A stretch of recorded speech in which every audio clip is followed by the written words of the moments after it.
Back-to-back wins for the first time in 2 months as the Canucks shut out the Rangers 3-0. We're breaking it down on Rink Wide Vancouver.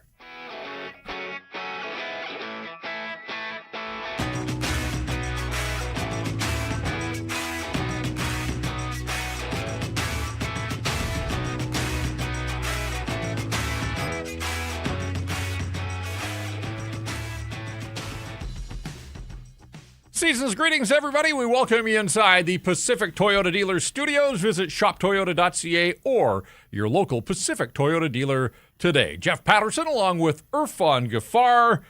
And Rink Wide brought to you in part by Bet365. I don't know if it's a Christmas miracle, Irf, but the Vancouver Canucks trade away their captain, their best player, and all of a sudden are 2-0 since. They have been far from perfect in terms of the process, but hey, they're giving up next to nothing. They've got Thatcher Demko back. He's doing his thing. And they take Manhattan by storm with a 3-0 win over JT Miller and the New York Rangers. Yeah, good for the Vancouver Canucks. Played well in the absence of, you mentioned, their captain, Quinn Hughes. Guys have stepped up. You know, Steve Beum scoring in his first game. Liam Ogren scoring in this game. So the new guys definitely doing their thing. But this game was about the guy between the pipes. Thatcher Demko. Jeff, 10th career shutout for Demko, and Team Tank not going to like this one if he keeps playing the way that he is.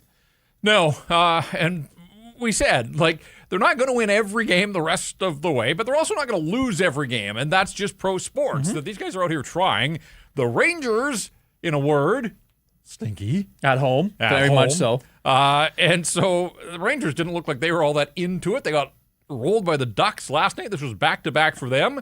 You know, the Canucks got the Devils back-to-back. They got the Rangers back-to-back. And they've taken advantage of two teams that weren't exactly motoring. But again, for the Vancouver Canucks, this is about assessing what they've got in the Quinn Hughes trade. It's about assessing what they got in a lot of the young guys that they have in their lineup now. And for Liam Ogren, this guy wants to be an NHLer. He wants to show the Canucks that he can be more than a throw-in in this trade. Hadn't scored a goal for the Minnesota Wild all season, and so for him in his second game, he watched Steve Beum do it the other night against New Jersey. What's taken Marco Rossi so long? That's my question. No, but for Liam Ogren, nice shot coming down the right side, handcuff Jonathan Quick, and Quick probably thinks that he should have been able to stop it, but puck squeezes through and off the post and in. That made it 2-0, and at that point, that was a cushion for the Vancouver Canucks after Evander Kane got a little help from linesman Devin Berg on the opening goal, as we show it on the live stream. Matthew Robertson, the defenseman for the Rangers, taking an angle on Kane, runs smack into Berg, the linesman, and Evander Kane is the guy that benefits, and he tucks it in, and he looked like a goal scorer. We've said that he hasn't done a lot for the Vancouver Canucks. We haven't seen a ton of finesse from him. We haven't seen a lot of physicality from Evander Kane. There just really hasn't been a whole lot of anything, really. But it's his 6th goal of the year. It is just his second 5-on-5 goal, the other one coming out of the penalty box, the breakaway in Los Angeles a couple of weeks ago. And Evander Kane up to 6 goals on the season, 1 minute and 46 seconds into the hockey game. That turns out to be the game winner for the veteran forward. And I saw the league put out the statistic after the first period. That's the 5th time already this season that the Canucks have opened the scoring in the first 2 minutes of hockey game. I'd have to go back and look at my notes. That caught me off guard. It doesn't feel like they have jumped on opponents that quickly that often. Yeah. I mean, well, they may have done it, but it's the rest of the game kind of where the offense seemed to have fallen off for the Vancouver Canucks. You mentioned Evander Kane. 47th career game-winning goal for him now. He scored 332 in his career, 47 of them have been game winners. I guess when you've been when you've really been at it as long as he has. Closing in on his 1,000th game later this year if he stays healthy. So, yeah, I mean, look, he's been a goal scorer throughout his career. Hasn't done a ton of it here with the Vancouver Canucks, but again, showed nice patience, outweights Jonathan Quick, and was able to tuck it home. Quick shot the Canucks out back on October 28th here in JT Miller's visit to Vancouver, and so the Canucks turn the tables, and it's Thatcher Demko, and we'll talk a fair bit about Thatcher Demko being back, regaining his form, what it means in the short and the long term for the Vancouver Canucks. Again, I think we have to be careful here, and I think there's probably people watching and going like, oh, sure, this is so Canuck, right? You kind of throw in the towel and run the white flag up when you trade Quinn Hughes, and now they go on a win streak. Keep it in perspective. The Canucks beat the New Jersey Devils with 15 shots the other night. They just beat the New York Rangers with 17 shots on goal. They've got a total of 32 shots in the 2 games since Quinn Hughes left. Like, they are going to struggle. They're going to have trouble getting the puck out of their own end. They're going to have trouble generating offense and sustaining time in the offensive zone. They've just run into a couple opponents that haven't played particularly well, and the Canucks have jumped out to early leads. In that third period, again, like the other day in Jersey, Canucks weren't looking to extend their lead. Right? They had 2 goals at that point, and it was sort of come and get us and see what you can do. And the Rangers weren't able to score, and Thatcher Demko had a huge hand in that. And then Connor Garland with the high, flippy, short-handed empty netter with the Rangers on a late power play. And for Connor Garland, his first goal in a while. He hadn't scored since that pretty one in Anaheim at the start of the road trip, the last road trip, and then, of course, came home off that road trip with a minor injury. So it had been a couple of weeks, but there'd been a few missed games in there. But 6 games without a goal for Connor Garland, so I'm sure it feels good to put a puck in the net, and it's up to 7 now on the season for him. But, just go back to the shots for a sec. The final shots are 23-7 in favor, 23-17, it felt like 7, but 23-17 in favor of the Rangers. So the Canucks got outshot 26-15 by the Devils, 23-17 here by the Rangers. Again, that will catch up to them at some point. Yeah. But it was enough of a recipe for success here to kick off the road trip. And as I said right off the top, back-to-back wins, something we've been charting for a long time. You got to go back to Chicago and Washington. Those were the final 2 games of a 3-game win streak back in the middle of October when Philip Hedl and Teddy Bluger were still in the lineup. It's been 2 full months since the Vancouver Canucks accomplished that, winning back-to-back games. Yeah, it's been interesting. And for all the talk about the Rangers stinking and being really bad on home ice, yes, all very true. The New York Rangers are still 6 points above the Canucks in the standings. So Canucks still sit 32nd in the league, and they're going to have to work to climb their way out of it. Positive storylines are the fact that they beat 2 teams here in back-to-back games. It has been quite some time. And the play of their goaltender has been really good. New guys have emerged and are kind of going to be, familiarizing themselves with this roster and their teammates. But, I think the first goal, obviously, you look at Evander Kane, a little help from the ref, and then the second goal in the hockey game, obviously. And then the third goal is just, it's a fluke. It's a Hail Mary, and Connor Garland, good for him, it went in. But, again, like you just mentioned, however many shots they had against the Devils, and then just 17 here against the Rangers. If you're going to be doing that on a lot of nights, some good teams are really going to bury the Canucks. Exactly. And again, they haven't trailed on this road trip. They got the quick 2 goals on the power play in Jersey. They got an early one here. When they fall behind, they are going to have to try to mount some sort of response, and we'll see if they're up to it because they're still not scoring. I mean, they get to 3 in this one with a 3-0 win with the empty netter, but that feels like a ton. They just haven't been scoring very much. People know that. They've been watching this hockey club. But for the new guys, again, they want to fit in and they want to feel like they can contribute. And so I think on that front, to go 2-0, we're not back to training camp vibes where there was a lot of talk of the good vibes. But there has to be a pretty decent feeling. Now they get 2 nights off, so they'll probably go have a little fun in NYC here after a victory at Madison Square. Super chats are coming in, and we love that. And people, it is that time of the year, so if you're feeling it, you want to spread a little holiday cheer, hit us up with a super chat. All donated funds support the BC Mental Health Foundation, changing the face of mental health and addiction by supporting breakthroughs in care, public understanding, research, and knowledge exchange. Free Petey says they're back to Zone D. First 30 games was a tank job. We'll see. I mean, they're trying to integrate Zeev Buum and the other guys up front. So new faces, spread ice time. We'll get into some of the numbers a little bit later, but it's no longer one guy playing 30 minutes and the rest scratching and clawing for their own ice time. They are spreading the ice time out a little bit more, and so far so good in these first 2 games. Justice16 says Demko's back like he never left. Also, Hughes went to my second team, so I'm not. What is it? Sorry, I'm not and live close and can go see him more. I'm okay with the trade. All right. I'm not sure that it made sense at first reading there, but we appreciate the contribution. And this one comes from E. Alexander 71. Best case scenario, a team pulls a Billy G and offers another blockbuster for Demko. Would JR do that? It's 3 games back. It's 2 wins. He's finding his form.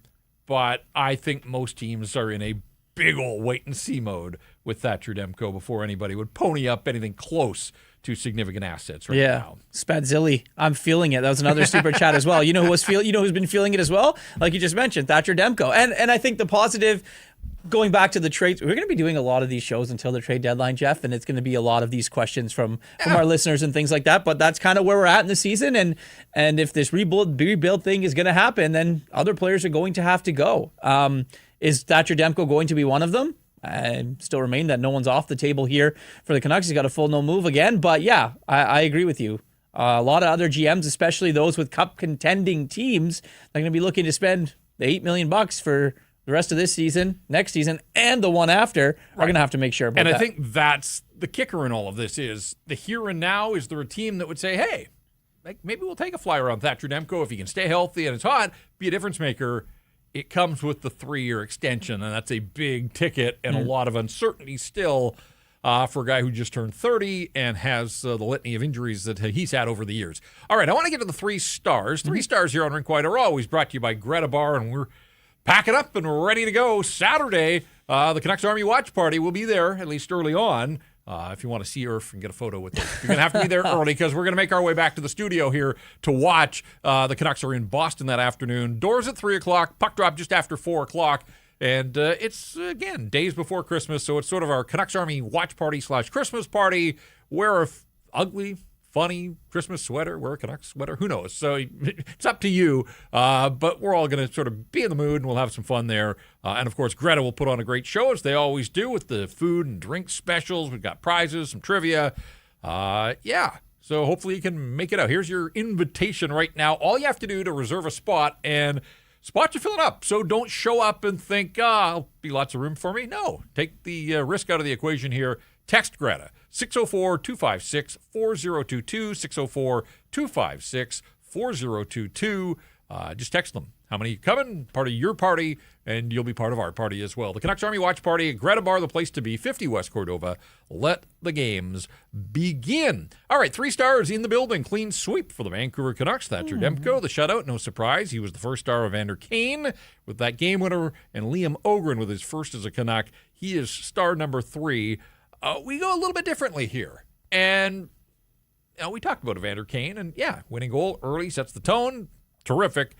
Doesn't figure in the scoring. Thatcher Demko, though, with those 23 saves, 10th career shutout. He is the man, so he gets first star honors. I'm going with Liam Ogren. I like the goal. I think you saw some of the traits that are attractive for the Canucks. The speed and a heavy shot, and found its way in. So he's off the schneid. He gets his first of the season. But he also had that chance in the second period when Matthew Robertson fell down, and he recognized that and was able to cut hard to the net, tried to go 5-hole on Jonathan Quick.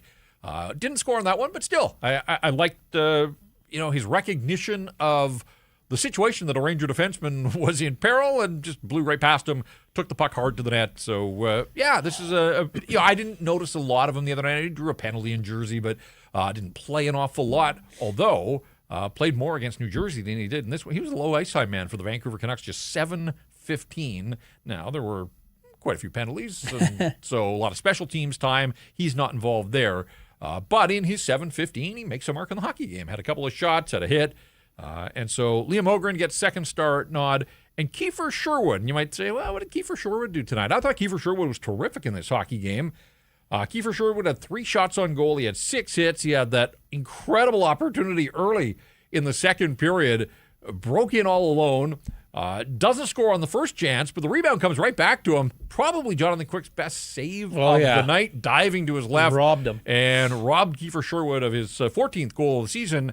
But also, and we haven't even talked about this, the Rangers go 0 for 4 on the power play. Kiefer Sherwood logged 3 minutes and 46 seconds of shorthanded time, and so was a huge part of all of those successful kills. And then, of course, Garland scores shorthanded into an empty net, so the Canucks actually net +1 in the special teams battle here. They didn't score on their own power play, but the Garland goal is a shorty, and so all the penalty killers, credit to them. But Kiefer Sherwood sort of represents the penalty-killing crew, and that's why he is the 3rd star here on Rink Wide tonight. 3 stars are brought to you by Greta Bar.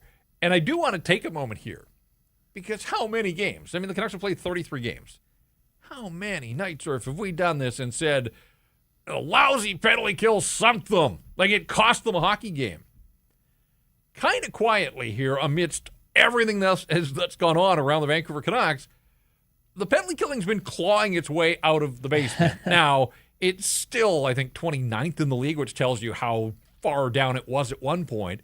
But, and I wrote about this at Canucks Army earlier today. Since David Camp has joined the team, and we always ask, what does he do around here? He's an offensive black hole. But since Camp has joined this team, the penalty kill is up 13%.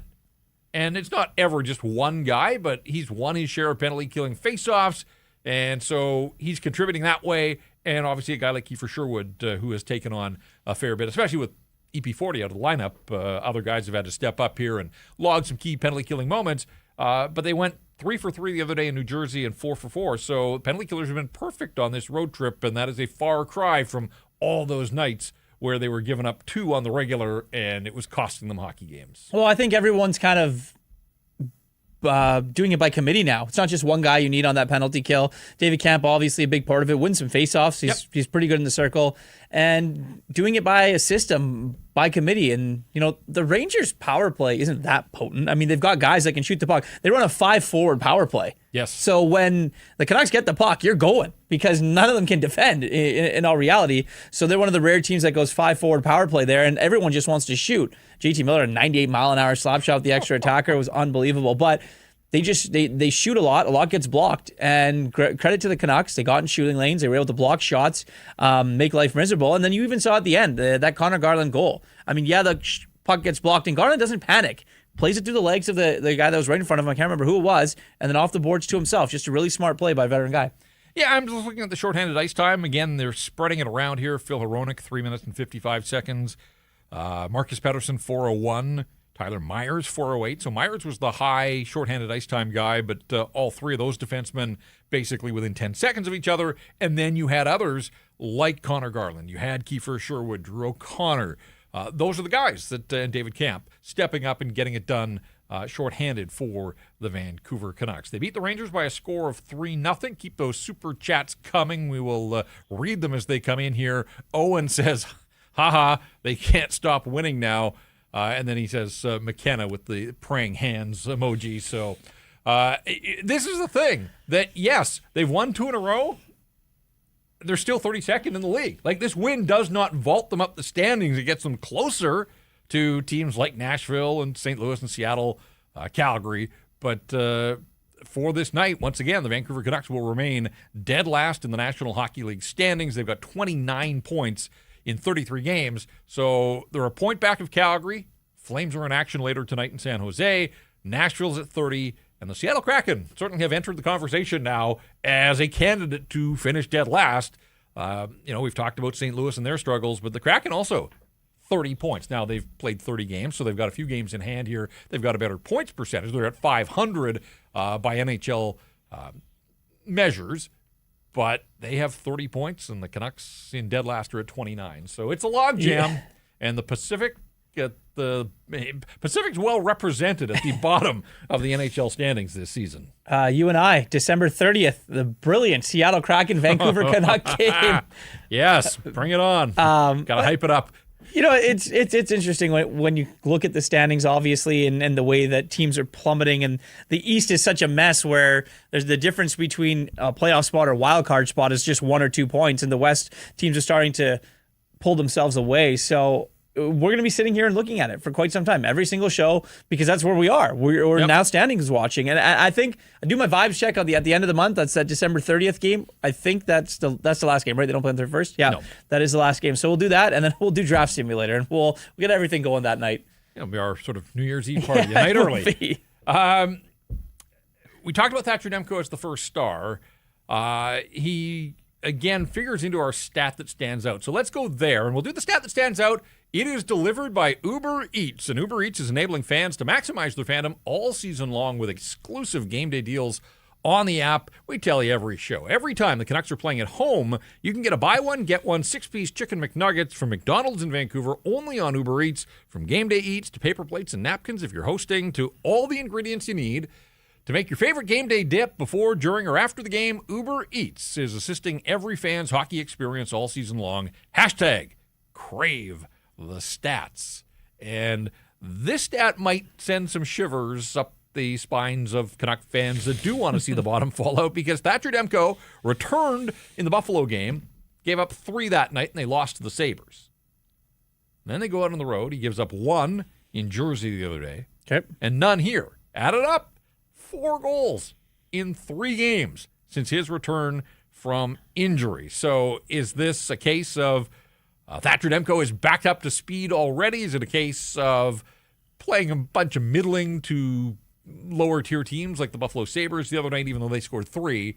Probably a little bit of both. Column A, column B here. I don't think Demko would say that 3 games has him right back locked into the way he wants to play, but you can't do any better than stopping every puck that comes your way, and he stopped 23 in a 3-0 shutout win. So where do you think Thatcher Demko is as he works his way back from a month off? Yeah, and I think the biggest thing is those 3 games, the first one made it through, second one looked good, and the third one he was outstanding in this hockey game. So the fact that he's going on that level of increasingly getting better as a goaltender, he's obviously has to be happy about, because of all the history and the injuries and stuff. And hopefully when we do this again, it won't be since returning from injury. We're just going to talk about this guy just being back.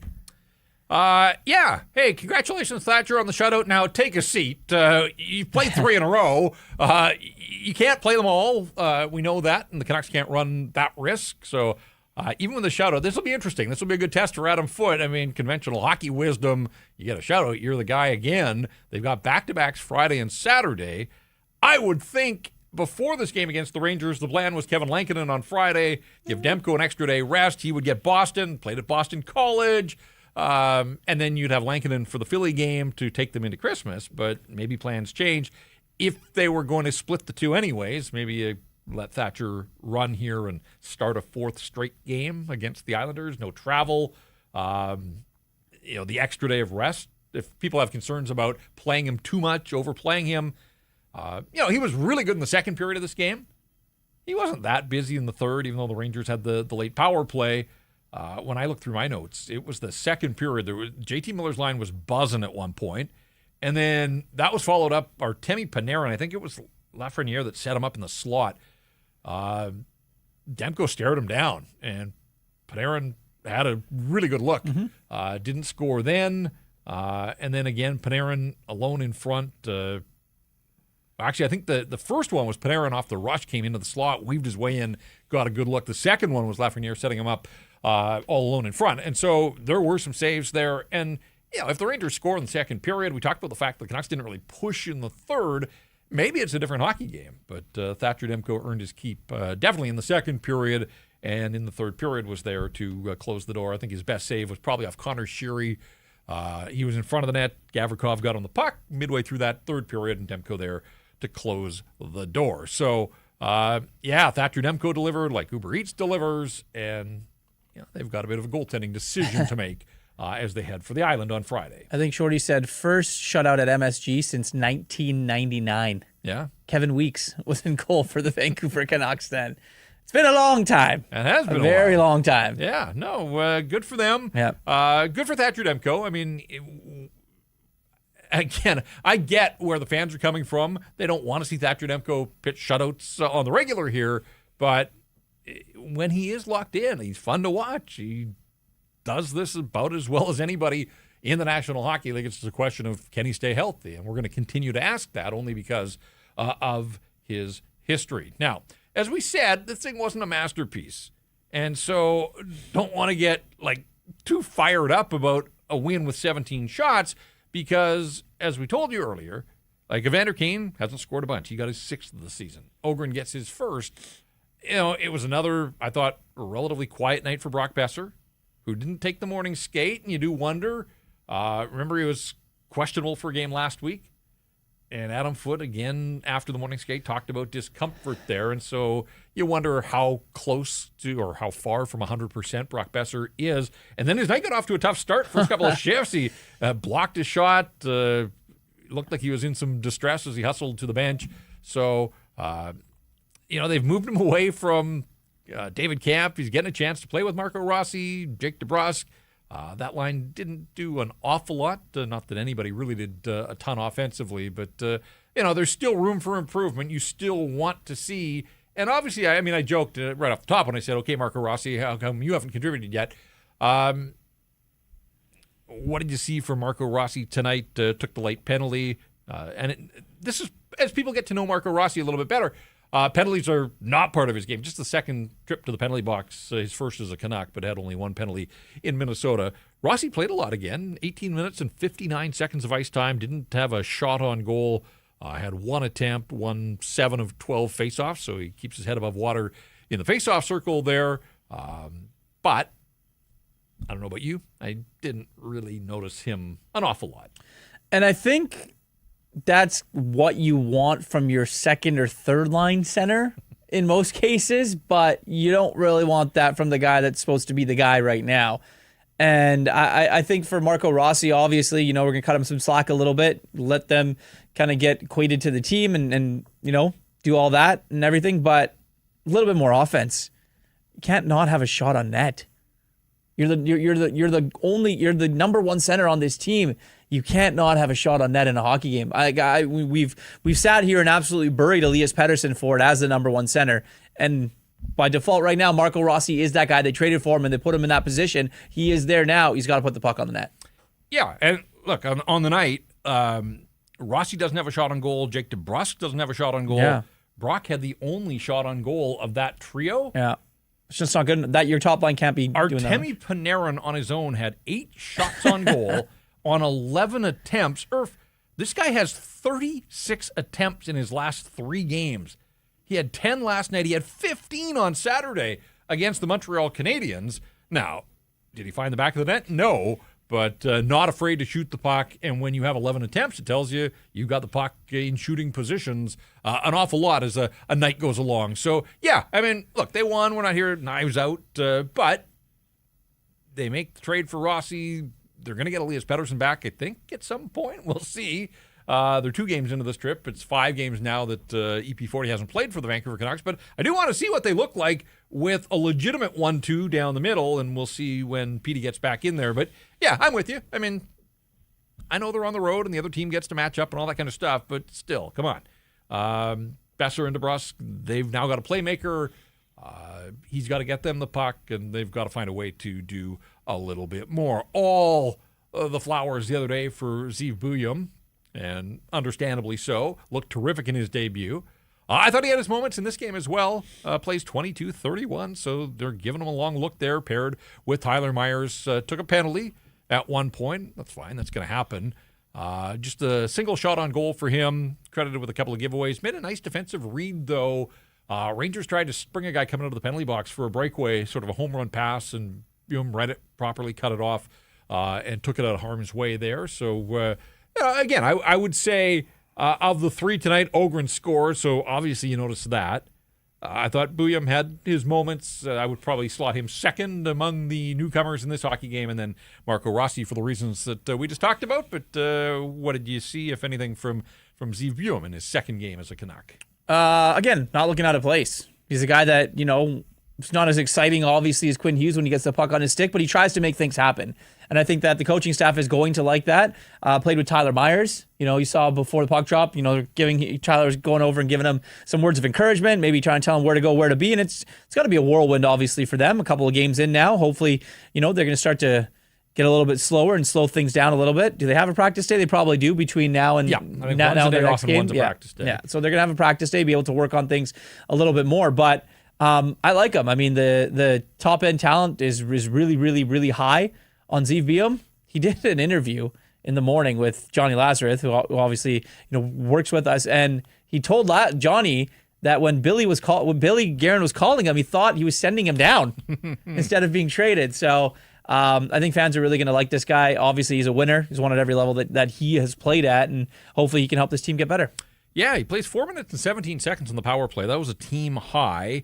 Power play only generated 1 shot, so where it scored twice the other night in Jersey, it wasn't nearly as potent. The Rangers are a decent penalty-killing team, and they didn't need power play goals in this one. They were able to score 2 at 5-on-5, and then the empty netter Again, when you come back and you sort of assess these two games now in New Jersey and against the Rangers, the Bouillon goal was a bounce off Brendan Dillon.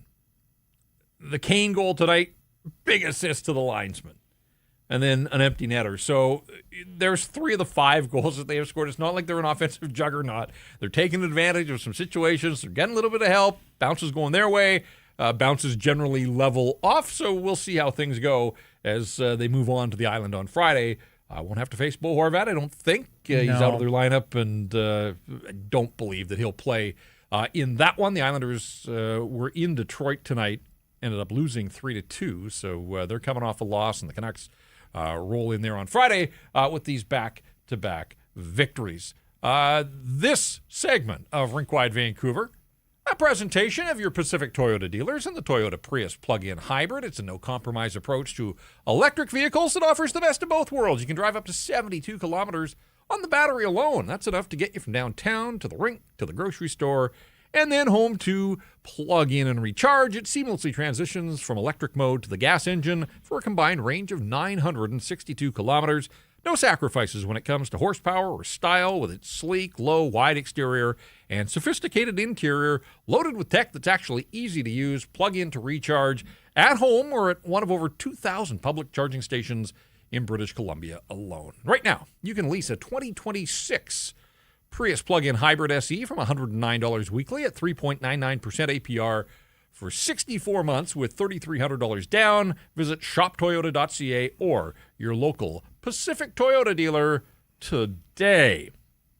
Brizches says, I wonder how Ratu fits in going forward. Face-offs, a non-issue. Now, yeah, this is surprising again when they had their morning skate at MSG and Aatu Ratu was one of the extras and EP40 was out there, but we knew that he wasn't going to play. Brock Besser didn't take the skate, but Ratu a healthy scratch for 2 games in a row now, and the Canucks end up winning 43% of the draw, so it wasn't a great night in the face-off circle, particularly for David Kampf, who's been pretty good, but Kampf won 7 of 20, so that's no bueno. But the winger turned center, Drew O'Connor, wins 1 of 5 faceoffs. Like, if you're going to be a center, you got to be able to hold your own at the National Hockey League level. And so I don't get it. We'll see if Adam Foote's asked about it. Coaches generally don't tinker with winning lineups. Yeah. And so I won't be surprised if, the former Islander, you wonder if that figures in any way. So we'll have to wait and see. We'll see what practice brings, and then ultimately on Friday, how they line up against the Islanders. But we talked a little bit on Sunday as well. And I think we were in agreement. Don't love the fact that Aatu Ratu, a guy who's played reasonably well for the Vancouver Canucks, right now can't get a spot in this lineup. I don't think that Drew O'Connor likes playing center either. He gets destroyed in the faceoff circle. Yeah. I know he doesn't take a lot of faceoffs, but he wasn't good last game, wasn't good this game. And isn't the name of the game puck possession a little bit? You start with the puck. Aatu Ratu is pretty good. Might be your best guy in the faceoff circle. So whether it's don't want to tinker with the winning lineup, yes, I do understand that. A lot of coaches don't like to make changes, but this one just seems obvious because the guy that you have playing that position isn't his position. So your 4 lineups, you could have Rossi, Kampf, Sasson, and Ratu. To me, that's not that bad. Well, and you're getting Petey back. And you're getting Pettersson back at some point, yeah. So then at that point, you can have a lineup decision to make. Then it's like, okay, Pettersson come back, take Ratu out of the lineup, and then we can see what happens in that sense. But right now, you have a natural centerman just not playing, and he hasn't been playing bad of late. It's just a curious decision. They won 2 games, so what do we know? Exactly. You can't break up these Vancouver Canucks. Come on. Keep those super chats coming, supporting the BC Mental Health Foundation. This one is for you. From Jordan. Says, Jordan. Hey, boys, big fan of the show. Giordano soon with Anil. Oh, wow. Oh, yeah, they're watching. They're probably sitting, having a pint or 6 and enjoying the show. Good for them. Good, yeah. Then a shout out to the boys. For the Vancouver Canucks, again, we talk about Thatcher Demko and the fact that he's back and getting on form. In your mind, what is sort of the limit here? Knowing his history and coming off a month off, how many in a row is too many in a row, even if they feel like they can't turn to Kevin Lankinen or don't want to turn to Kevin Lankinen? Is 4 in a row too many at this stage for Thatcher Demko? What's the plan organizationally? what is the plan of action here on the season? I know you want to stay competitive and try and win hockey games. Well, if you're trying to win hockey games, this guy is giving you the best chance to win hockey games every single night. He's going to want to play. There's no doubt in my mind that guy's as fiery as a competitor as we've seen here in Vancouver. You're going to have to let him go. He's obviously not going to play one of these next two games. Right. So back-to-back. Yeah, so he's obviously not going to play one of these next two games.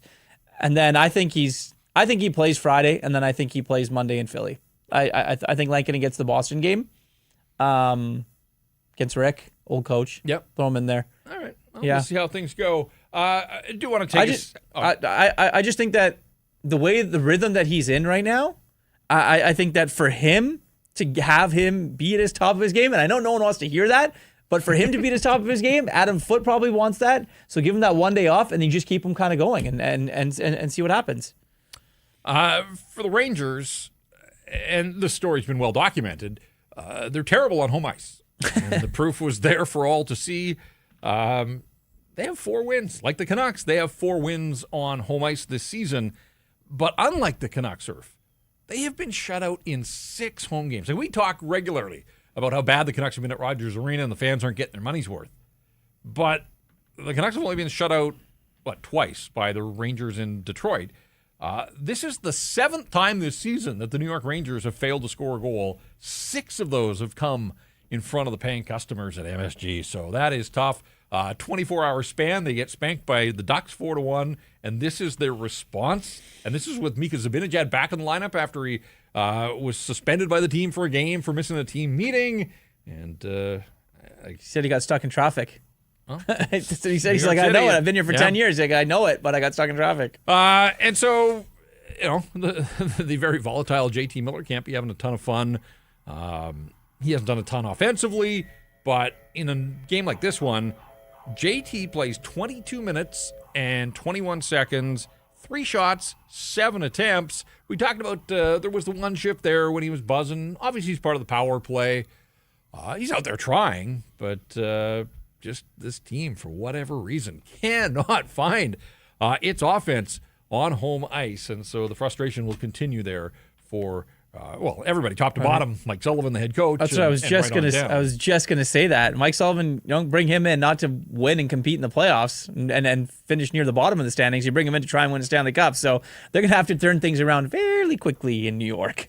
Yeah, we'll see. Some suggestion that they were kicking tires along with other teams on Quinn Hughes. Now, Adam Fox out of their lineup. He will come back, but he's probably not back until the new year now, and that hurts. He's second leading scorer on their team. He's having a nice season for them, and he's the kind of guy you don't replace. Like, they don't have another Adam Fox just waiting in the wings, and so they're going to have to grind through without their top defenseman. That's just life in today's National Hockey League for so many teams around this league.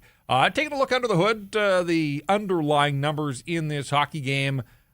Liam Ogren and Linus Karlsson were the 2 low ice time guys, but they were the Corsi Kings for the Vancouver Canucks, who again got outshot. Didn't generate much.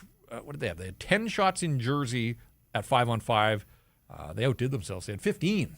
A whole 15. They've had 25 5-on-5 shots in the last 2 hockey games. So again, it's not the way that you draw up victories in the National Hockey League, but they have found a way here to start the road trip.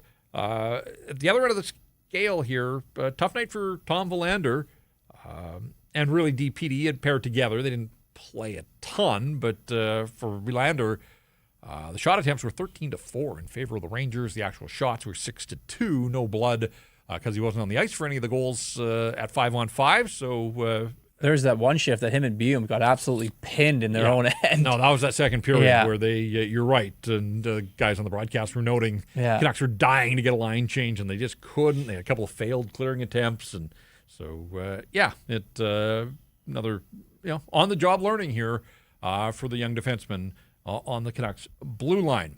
All right, busy night around the National Hockey League. We talked about the fact that, yes, the Canucks get a victory. Their next opponent loses. We'll fill you in and paint a little bit of a picture of the season that the New York Islanders have had here momentarily. A milestone night for Leon Draisaitl, gets to 1,000 points as the Oilers' power play was humming against Stu Skinner and the Pittsburgh Penguins, 6-4. Lots of offense in that hockey game, but the Oilers do come out on top. And Quinn Hughes is going to be 2-0 as a member of the Minnesota Wild. He hasn't scored, but his team pumping the Washington Capitals 4-zip as we sit here on the live stream. Yep. So Canucks are happy with the return, and Minnesota Wild just continue to roll. And it's funny because the Wild came through Vancouver, and that was the night Ratu scored and Verlander scored. And Minnesota didn't look very good that night. But that is one of 3 regulation losses in the last 21 games for the Minnesota Wild. So they're rolling, and now they inject Quinn Hughes, and it's like turbo boost. Going to be interesting to see where it goes from here for the Minnesota Wild. But they're up 4-0 on the Washington Capitals. So we're taking a look at some of the scores on the out-of-town scoreboard, and I know you've got your eye on some action still to come, in the days ahead here. Absolutely. It is time for our Bet365 line of the night. Well, first of all, I don't like to do this often because it doesn't happen often, but I'm going to gloat. All because right. yesterday's game, Here we go. 3 dogs, baby. That hit. If you took the Ottawa Senators, if you took, I can't even remember what it was, the Florida Panthers, and the third team was someone, I can't even remember what the third team was. You got me. I got myself too. Anyways, let's go for tomorrow night. Kings as a dog against the Florida Panthers. I like that. The Winnipeg Jets lost to the Ottawa Senators. That was that. Carolina Hurricanes at home. I'm taking a lot of teams against the Nashville Predators. And the Vegas Golden Knights at home to the New Jersey Devils. So a little 4-game parlay plus 758. If you like that, whatever you bet, it's never ordinary at Bet365. Download the app, get it on the game. Use code NATION. Bet365 must be 19 or older. Please play responsibly. Hey, and make sure that you follow Rink Wide on all of our socials, particularly to make a point of subscribing to the Rink Wide YouTube channel when the Canucks are at home, and they're not home now till after Christmas, but when they're home, we have been producing practice reports, including some footage of the practice and post-practice locker room scrums as well. So we're branching out a little. We're not just a live stream after games anymore, but in order to make sure you don't miss any of the content that we're pushing out, absolutely. Subscribe to our Rink Wide YouTube channel. All right, so it is, I think tomorrow is the day off. It was the Ducks to beat the Rangers. Yeah. The Okay, Rangers, well, there you go. So I think Wednesday is the scheduled day off for the Canucks, and then Thursday will be practice, and they will get back at it on Friday against this Islander team that's coming off the 3-2 loss in Detroit. Still, though, Islanders have kind of quietly gone about their business. Matthew Schaefer has completely changed the trajectory of that organization. Now, again, you hope that Bo's not out too long and just having an incredible season with his 19 goals. So obviously they're going to miss him, but he'll, I'm sure, be disappointed that he doesn't get a chance to face off against his former team. The Islanders rather are 19-12-3 on the season. They had a 3-game win streak snap tonight, but they've won 6 of their last 8, so they're playing well. And Matthew Schaefer, a huge part of that. 9 goals, 23 points as an 18-year-old defenseman in the National Hockey League. He's third among rookies and leads all rookies in D-man. And I was looking at this with Bouillon now on the job and Tom Verlander as well. 3 of the top 6 rookie defensemen scoring leaders will be in that game on Friday. So future will be on display going at it at UBS Arena. Without Horvat, Matt Barzal, he is the de facto leader offensively, 25 points, then Schaefer at 23. And without Horvat, Emil Heineman having a heck of a season as well. I think he scored again tonight, if I'm not mistaken. He had one of the Islander goals. He did. So he's up to 11 on the season now.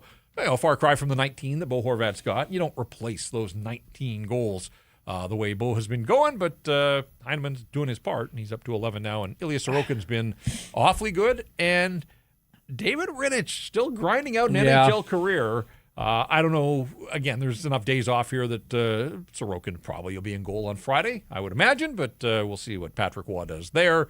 But it's funny. I was just looking at David Rittich, and he's played for 6 NHL teams. Calgary. Yeah.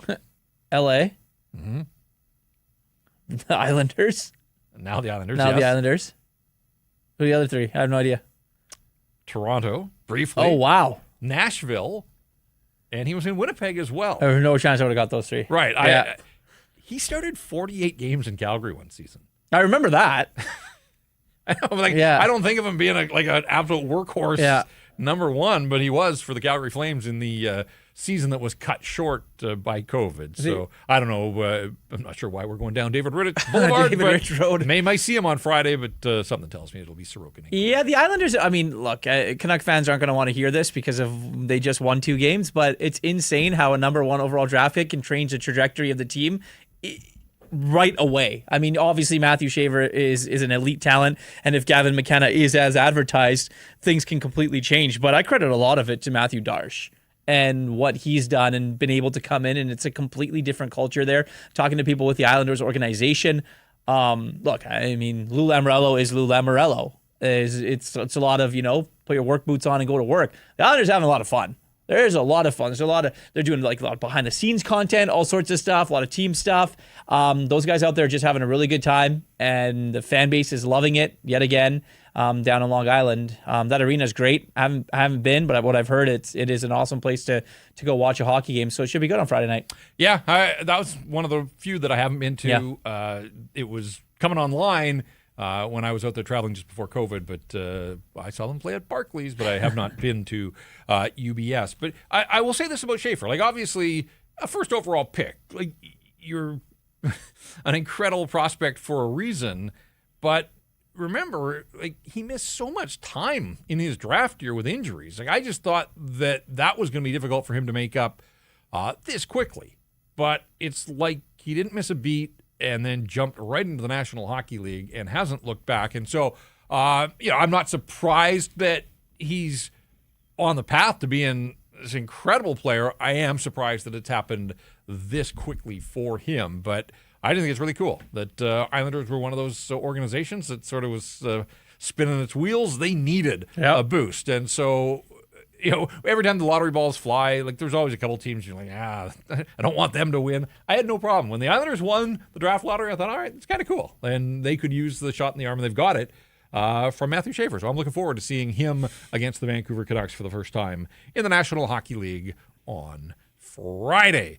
Vancouver Canucks heating up. Whether people like it or not, they've won 2 in a row now to start this road trip. And since the big trade on Friday, dust continuing to settle there, but it does look like the new guys are settling in. 2 of them already scored for the Canucks, and hopefully for Marco Rossi, he doesn't have to go too long before he finds the back of the net for the first time in Canuck colors. Evander Kane is 6th of the year, Liam Ogren with his 1st, and Connor Garland into the empty net, his 7th of the season. Thatcher Demko, 23 saves, his first shutout, the team's first shutout of the season. They beat the Rangers by a score of 3-0. All right, a couple of days between games, but we'll reconvene, and we'll do this again on Friday afternoon. It's a 4 o'clock face-off, and then we'll have Rink Wide immediately after, so hopefully you will make plans to join us back-to-back coming up here Friday on the island, Saturday in Boston. And a reminder, Canucks Army Watch Party on Saturday, so join us down at Greta. We'll get into the spirit of the season and hopefully have some fun watching the Canucks and Boston on Saturday. All right, that's going to do it for us here. Jake Fraser behind the scenes helping out producing the program, and we appreciate his assistance on all of this. For Irf, I'm Jeff. The final again, the Vancouver Canucks 3. The New York Rangers no score. That's going to do it for this episode of Rink Wide Vancouver.